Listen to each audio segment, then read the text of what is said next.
بسم الله والصلاة والسلام على رسول الله. أحبائي المشاهدين والمشاهدات في كل مكان، صحرا كان الإسلام، معكم أخوكم محدثكم خالد مرعي.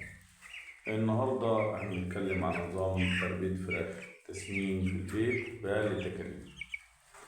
اتكلمنا حلقات سابقة عفوا إزاي تدخل الكتكوت السليم الدرجة الأولى اللي ما يكونش تعبان أو مصاب، إزاي تحافظ على صحته وحيويته، النظافة ودرجة الحرارة تكون ثابتة. يا حضرات، أهم شيء النظافة والتدفئة الجيدة في الشتاء بالذات، خاصة في الشتاء بالذات.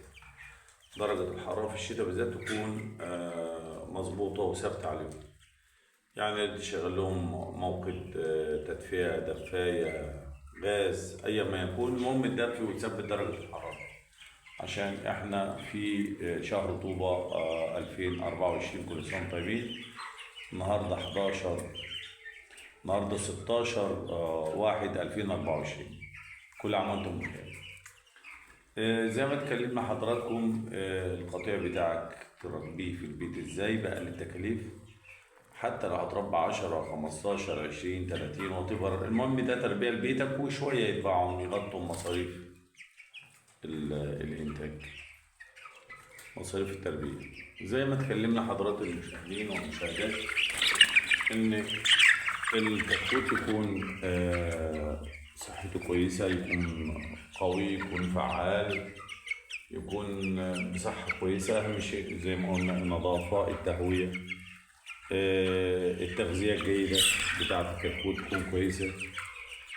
فادعمونا بلايك وشير وصلوا على النبي زين، والعلف يكون قدام منهم على طول، وترفع العلفات لفوق شوية عشان ما يوقعوش ويبوظوا العلف ويهدروا علف.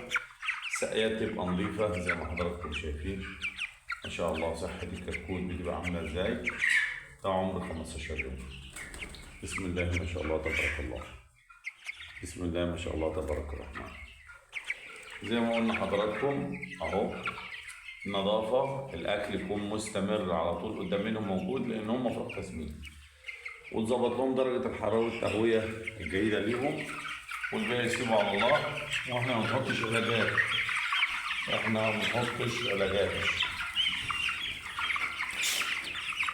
مفيش علاج احنا بنستعمله، احنا كل حاجة طبيعية 100%. لا بنحط مضادات ولا بنحط أي حاجة، احنا جايبين علف ونحطه قدام الكتاكيت. الكتاكيت زي ما حضراتكم شايفين اهو، بسم الله ما شاء الله تبارك الله. كله حوالينا علفات السقاية، فرفرت نايم بياكل. أهم شيء حاولوا ترفعوا السقاية فوق شوية، العلفة فوق شوية عشان ياكل منها ونقطها طول الموقع. الفرخ بياكل 3 كيلو ونص في الدورة.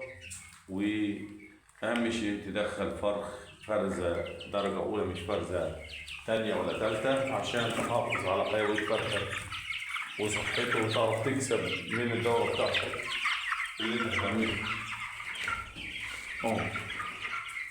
كتبت حضرتك.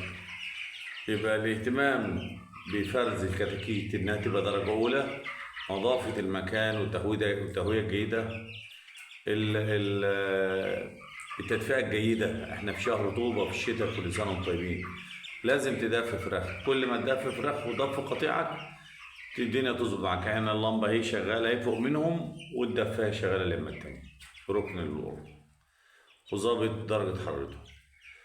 ادعوا لنا بالبركة وادعوا لنا بالخير، ودعمونا بلايك وشير، وكل سنة وانتم طيبين. وأي استفسار اكتبوا لي في الكومنتات، وأنا تحت أمركم في خدمتكم دايما، ودمتم في أمان الله وخيره، والسلام عليكم ورحمة الله وبركاته.